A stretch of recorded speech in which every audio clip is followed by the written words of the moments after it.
The Harpreet Singh show के अज के इस एपीसोड में आप सब का करदा हाँ हार्दिक स्वागत।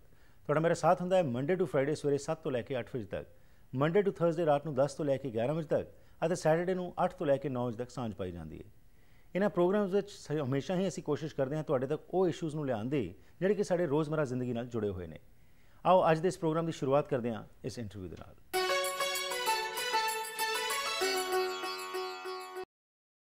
अज के सैगमेंट में असीं तुहाडी मुलाकात करावांगे ओवन मैडन नाल, जिहड़े कि क्लाइमेट कैंपेनर हैं विल्डरनेस कमेटी दे नाल।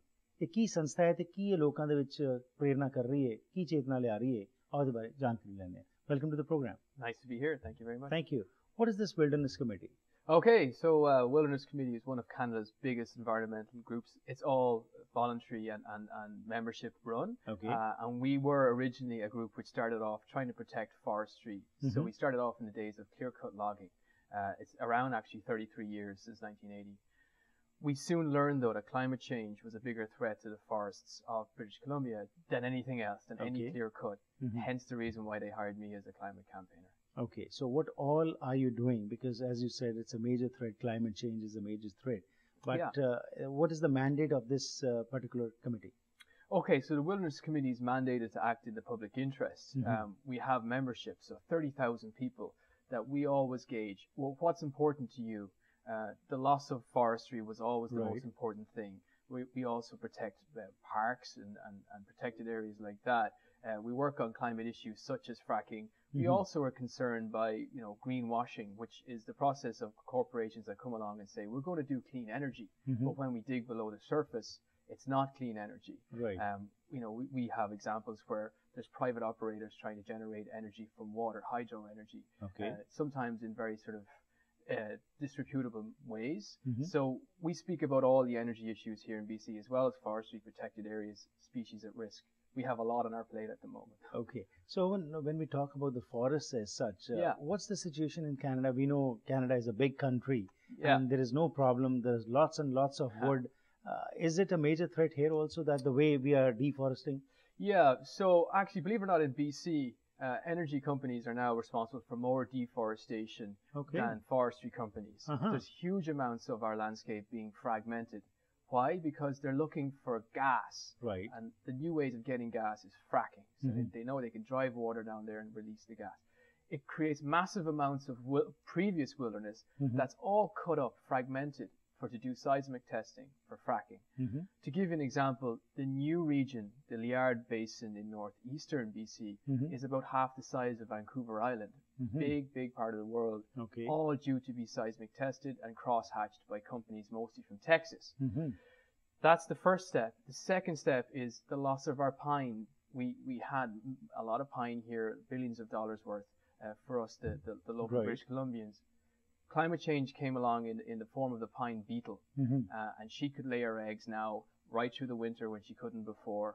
At one point, we thought we'd lose 80% of all of the pine in BC. Right. It's down to about 60% now. Okay. So the forests told us, the Wilderness Committee, there was a problem with climate change. My job is to address all the ways in which fossil fuel companies are trying to bring all their products through this part of the world. Okay. We're very important here. So what's the negative impact of what is happening over here, apart from the deforestation and, as you said, about the pine beetle infestation? Yes. So is it having an impact on the ground also? Like, for example, you talked about the seismic things going on. What negative impact it can have? The clearest impact we've had here are wildfires and flooding. So you look just over to Alberta, you look at what we recently had in Calgary, followed in quick succession by an enormous flooding of Toronto. We now have wildfires so big and so regular that they're not classed as freak anymore. We don't have freak wildfires anymore. Right. Our surroundings are telling us that something's wrong, really wrong. Right. Simultaneously, big business and governments are making all the decisions that say we're going to put as much carbon into the atmosphere as possible. So I'm a busy person, and so is the Wilderness Committee, trying to address all the different ways in which government and fossil fuel companies are not listening to the threat that we know our landscape is telling us is there. Okay. As far as this present government is concerned, and especially we find that when it comes to environment, the government is taking some other stance. How do you view present Mr. Harper's government as far as environment is concerned, as far as ecology is concerned? Yeah, well, they started off with a very clear mandate. That was to strip back our environmental protections. All of the laws that apply to our water courses, all the laws that put scientists in there to look at issues like climate change, were all pulled back. Investment was stopped into those areas. Recently, there has been a slight shift. They've recognized that folks that even voted for the Conservative government are pushing back. So you're seeing an effort now to frame their work as being somehow environmentally friendly, that they're somehow environmentally concerned. Right. It's also associated with a big push in the United States to take climate change seriously under the new Obama administration. Okay. We don't believe it. We know that, in fact, leopards don't change their spots. We know who they're acting for. Right now, the federal government in Ottawa is prorogued, and those federal ministers are here in British Columbia acting almost as representatives for the oil industry to try and push the most destructive type of oil through here, which is called bitumen, tar sands oil from Alberta. That says it all. Okay, those same folks will also speak to a camera and say, of course we care about climate change, we're doing this and this and this. We don't believe it. Right. A leopard doesn't change its spots. Go back and look at the track record. Just because folks have begun to push back, you don't suddenly change what you believe. So now the question that arises is that people who are talking about progress, people who are talking about that the environmentalists are destabilizing the progress of nations, what is your answer to them? Are you against progress? And if not, at what cost do you want this to continue? Both the progress as well as the environment are hand in hand, and something conclusive is taken up. I would love Canada to take a leaf from India's book, because in India, wind energy has been very, very embraced and supported. It's been subsidized. I believe the figures run, if not a quarter, maybe to a third of how much energy is generated in India from wind. We know that when you shift to renewable energies and local centralized ways of doing energy, you generate more jobs. Right. The figures are 15 to 2. There's many multitudes out there of how many more jobs. So these plans that we're constantly fighting back, they benefit very few people to an enormous amount.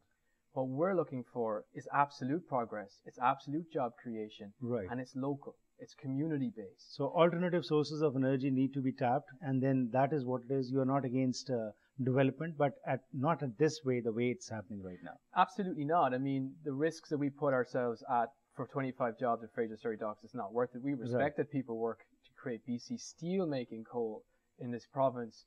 We want alternatives for that, and we want 6 times as many alternatives than that. And we know we can make that shift. We've seen other countries like Germany do it. We've seen, to an extent, India do it. Right. Why not Canada? It's because of the very personal views of politicians in this country. Owen, it was a pleasure having you. Thank you for this information. Great to be here. Thank you. Thanks. So जो oven ने ਸਾਡੇ ਨਾਲ ਗੱਲਬਾਤ ਕੀਤੀ ਹੈ ਵਿਲਡਰਨੈਸ committee ਤੋਂ ਆਏ ਹੋਏ ਸਾਡੇ ਮਹਿਮਾਨ ਨੇ ਦੱਸਿਆ ਹੈ ਕਿ ਅੱਜ ਕੈਨੇਡਾ ਦੇ ਵਿੱਚ ਜਿਸ ਤਰੀਕੇ ਦੀ ਤਰੱਕੀ ਦੀ ਗੱਲ ਹੋ ਰਹੀ ਹੈ ਡੀਫੋਰੈਸਟੇਸ਼ਨ ਵੱਧਦੀ ਜਾ ਰਹੀ ਹੈ ਮਾਈਨਿੰਗ ਦੇ ਨਾਲ ਬਹੁਤ ਨੁਕਸਾਨ ਹੋ ਰਿਹਾ ਹੈ ਅਤੇ ਇਹ ਜੋ ਚੀਜ਼ਾਂ ਨੇ ਇਹਨਾਂ ਨੂੰ ਰੋਕਣ ਦਾ ਸਮਾਂ ਆ ਗਿਆ ਕਿਉਂਕਿ ਇਹਦੇ ਜਿੱਥੇ ਹੈਲਥ ਇੰਪੈਕਟਸ ਪੈ ਰਹੇ ਨੇ ਪਰ এনवायरमेंट ਤੇ ਵੀ ਬਹੁਤ ਅਸਰ ਪੈ ਰਿਹਾ ਹੈ ਪਰ ਨਾਲ ਹੀ ਇਹਨਾਂ ਦਾ ਕਹਿਣਾ ਹੈ ਕਿ ਅਸੀਂ ਪ੍ਰੋਗਰੈਸ ਦੇ ਖਿਲਾਫ ਨਹੀਂ ਆ ਅਸੀਂ ਚਾਹੁੰਦੇ ਹਾਂ ਪ੍ਰੋਗਰੈਸ ਹੋਵੇ but not the way it is happening right now ਜਿਸ ਤਰੀਕੇ ਨਾਲ ਹੁਣ ਹੋ ਰਿਹਾ ਹੈ ਹੋਰ ਆਲਟਰਨੇਟਿਵ ਸੋਰਸਸ ਆਫ એનર્ਜੀ ਜਿਹੜੇ ਨੇ ਉਹਨਾਂ ਦਾ ਉਪਯੋਗ ਕਰਕੇ ਪ੍ਰੋਗਰੈਸ ਕੀਤਾ ਜਾਏ ਜੌਬਸ ਹੋਣ ਲੋਕਾਂ ਨੂੰ ਸੁਰੱਖਿਆ ਮਿਲੇ ਲੇਕਿਨ ਇਸ ਨਾਲ ਜਿਸ ਤਰੀਕੇ ਨਾਲ ਹੁਣ ਕੈਨੇਡੀਅਨ ਸਰਕਾਰ ਆਪਣਾ ਰੁਖ ਅਪਣਾ ਰਹੀ ਹੈ ਉਹ ਠੀਕ ਨਹੀਂ ਹੈ ਉਸ ਨਾਲ ਨੁਕਸਾਨ ਹੋਵੇਗਾ